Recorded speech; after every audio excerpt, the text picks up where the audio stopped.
Taurus, and welcome to March 2016 Taroscope reading with me.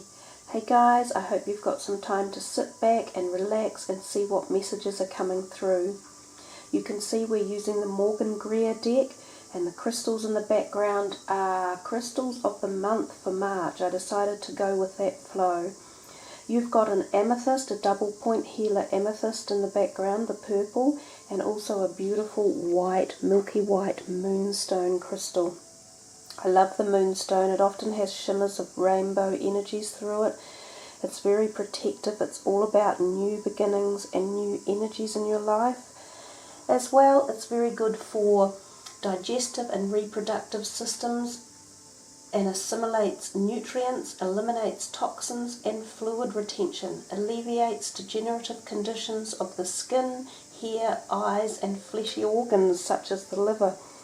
So it's quite a profound little stone to have. It's one I normally carry around with me in my handbag actually. I think it's just so beautiful to look at.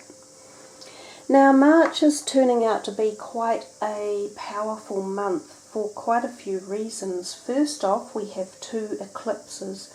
The first on the 9th of March, which is a total solar eclipse, and the second on the 24th, which is a partial lunar. You'll know by now, if you sort of have listened to the words I've said, that eclipses are powerful events. They create change within our paradigms, our belief systems, our physical bodies, especially for younger people going through puberty changes, and also for older people going through hormonal changes. They can have resonant energy flow for months beforehand and months afterwards, depending on the individual and how you're affected. Some of the other things that are happening in March, or that I kind of have a feel that have energetic connections, are the fact that we have just leapt into the Chinese New Year. And of course they celebrated on the lunar of the beginning of the year. And this year is the fire monkey. Now the monkey is quite a good year. It's usually ambitious and adventurous, but in particular the fire monkey is more agitated. So I think we can expect to see that 2016 does have a lot of sort of agitated energies around, and these are often precursors to change. So anyhow, let's have a look at what the cards are going to be giving for you. I'm doing 7 cards for this reading, a little bit more than usual. I thought we'd try something different. It's called the Mystic 7, and I actually quite like the cards and the meanings behind them. You can get quite a lot of insight into the way the deck comes out. So it looks like we're nearly there with your shuffling. I think we will stop there. Let's see what's in store for you guys, Taurus. I'll explain each of the cards as we go through them anyhow. So that's 1, 2, 3, and don't worry, I'll zoom the camera out too, 4, 5, 6, and 7. Okay. Also I think too, with the Morgan Greer deck, working with the colours of the deck is really worthwhile too, because you can get quite a lot of colour, energy or inference. Just let me manoeuvre that a little bit for you. My tripod is a little bit stiff. Okay, so the first card that you received was the 2 of Cups. This is the current situation. The second card are any obstacles in your way. The third card are your aspirations. The fourth card is what needs to be awakened. The fifth card is what lies behind you. The sixth card is the next stage. And the seventh card is your what will be, or sort of overall energy. So you've got quite a nice array of colours through there. I see, looking down the camera lens, quite a lot of yellow influence. And I'm picking up the background of the hermit colour, this kind of, across the camera it looks purpley, or, you know, dark purpley colour. So anyhow, you have 3 major arcanas, which doesn't surprise me because I think the month is going to be quite, as I say, a strong month. and some signs will be affected more than others, just as some people will.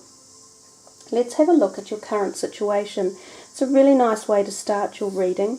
The Two of Cups is often about new beginnings of relationships or even business partner relationships, and it's about these two people connecting and putting faith and trust in each other, as well as adoration and sharing and caring, support and nurturing. So it's a great way to start your month if this energy is around for you. And as I say, it could be either personal, which is often is considered that way. So there could be a new romance coming for some of you, or you could be in a committed relationship. And if that's the case, you will feel even more commitment coming from that, or more connection. So perhaps there's going to be some sort of awakening there. And if some of you are seeking to look towards some sort of business collaboration, then this could well be the beginning of that for you as well. We come to the second card, and it talks about your obstacles for the month, and we see this King of Cups. Now, he's often known as the water sign energy, such as the Pisces, Cancer or Scorpion energy, and he can be an older man. So this could be a person in your life who is creating some sort of obstacle one way or another. He could be a person at work, such as a colleague or a boss, or he could be someone in your life, a partner, or even in your family circles, and for some reason he may be blocking something that you're either wishing to move forward with, or an idea or a creative thought or energy. The other thing is too that you could be blocking your own creativity, because he holds this, or love. He often is known as the king of, love, because he holds the cup, which we often think of as in terms of emotional boundaries or love connections. So for you guys, there could be an obstacle in the month that somehow you are either blocking your emotions or thwarting, thinking about new ways forward with it. So that will be something for you to consider. And I think too, if you think of the fact that obstacles are our challenges which produce growth in our life, and without obstacles, none of us would ever move forward. So embrace what you can about resolving any obstacles and think into it and see if you can actually get to the core of why it's there.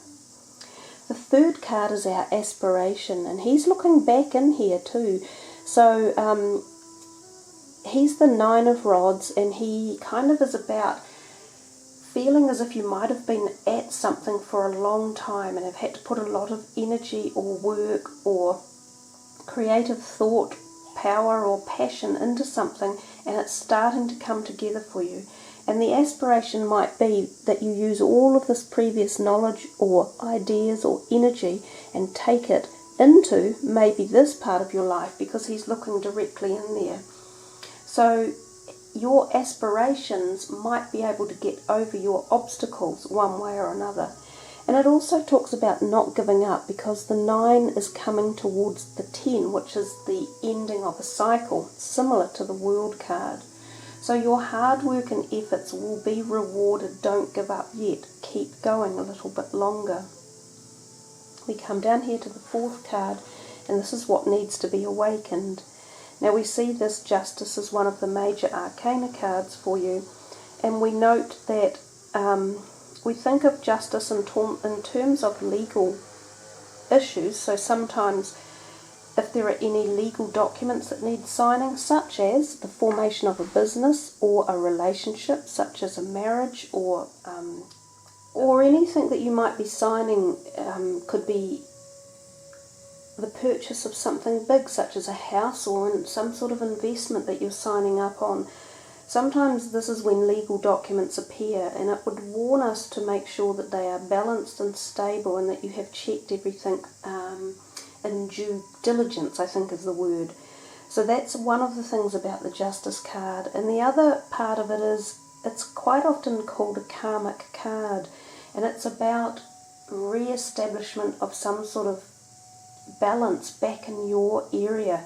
So if you feel there has been some unbalance either in relationships or situations you've been caught up in, often when the Justice card turns up in your reading, it suggests that balance may be brought back for you one way or another. And this is what needs to be awakened. Excuse me. So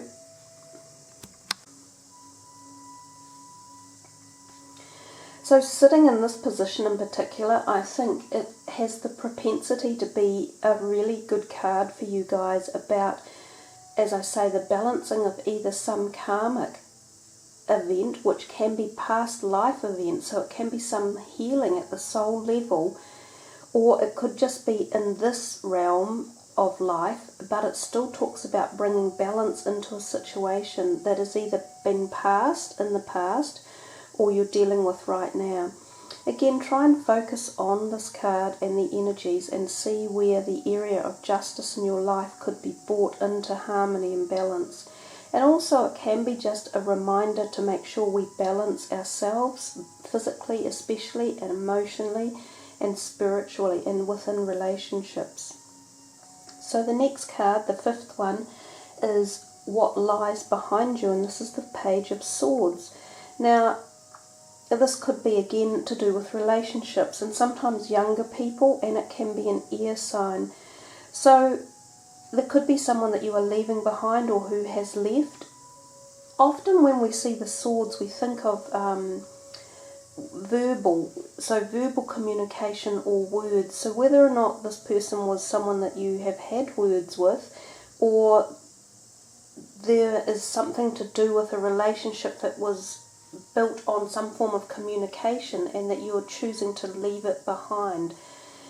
He can be an intellectual person who uses his intellect and sometimes can be a little bit terse with the words he chooses to use.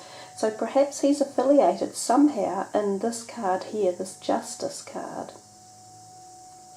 If we come to the next card, the sixth one, this is the next stage. Now, we always think of the Hermit as spending a little bit of time alone with contemplative thoughts of your own about your own personal agenda in life. Sometimes formatting ideas of where you are going for the future, or what path or direction or how you want to get there. Sometimes it's illumination of very spiritual thoughts that are coming to you and the jumping up of your spirituality or your soul's learning lessons. It can literally mean too that you might be wanting just time out, you want to be a little bit more reclusive, you're not such in the partying mode, which is coming to me when it says it's the next stage, could be coming towards the end of the month as well. So there might be a period where you just think, I've either had enough of people or pleasing others. This is now about me, this is my time, and I want to spend a bit of it alone so that I can just reconnect again. It's a nice card, but it definitely is about the individual person. It's about you and not others, and not worrying about others either, just thinking about your own desires, needs and wants. And we come to the final card, which is what will be, and we see the World. And again, this is completion of cycles. So something in here about moving on, definitely, and starting new things. So often when you've started something new, you have left something behind. That's just the nature of how life works. This can sometimes literally mean travel as well, going on a big journey somewhere around the world, sometimes like a big OE, or even going to another country to start your life afresh, whether you are starting a new career overseas or you are just planning to go and live there and start new. Sometimes you can meet foreign people and they will come into your life. They may not even speak the same language as you, and they could be quite close friends over time. There's also the possibility that a Leo, Taurus, Gemini or Scorpio will play a role in this as well. The woman in the middle, she's kind of only got this drapery across her body, and she has this feel of abandon and aloofment and sexuality as well. So it can be a card of fertility and sexuality and freedom of those things. She has these two kind of scroll-looking things in her hand, so there's a degree of saying that you've learnt a lot and you're moving on to this new level due to the path that you've taken and the knowledge you've learned at all levels, so physical, mental, emotional and spiritual. So you're ready to jump into this new dimension of your life and start this world travel. So I think that's pretty cool reading for you there, Taurus. Nice energies abounding, and as I say, really utilize the obstacles card as being a way of solving anything that's around that needs working on, and I think that you look at that as a positive. So for the end of the reading, we are going to use the Goddess cards, so I shall move these aside. And let's see what Goddess energy is coming your way. These are quite powerful cards, and they usually give off a really succinct, singular message. So I just thought they would be really nice for March. Also the colour, the golden colour, is really nice to work with. Very positive and light and bright.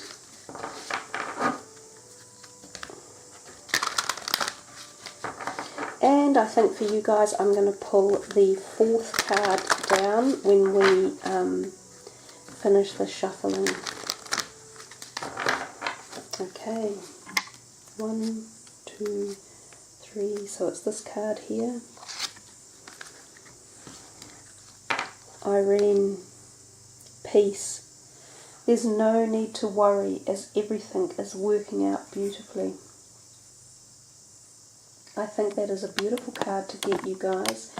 And your reading was nice. There was nothing untoward in it. There was, it did feel, you know, when you get the Justice card, you quite often think of things as working out in favour. So that's a nice way to finish your energetic reading for the month. Peace, and peace is such a beautiful thing, so really focus on that energy as well. So bring peace into any situations that arise for the month, and let that be the main energetic pathway for working through resolutions. So very nice. There you are, Taurus. I hope you have a wonderful March ahead. Thank you for joining me, and remember, if you want a private reading, follow the links below. So wishing you all a wonderful, happy, safe March with lots of peace. Ka kite anoa. Much aroha. Namaste.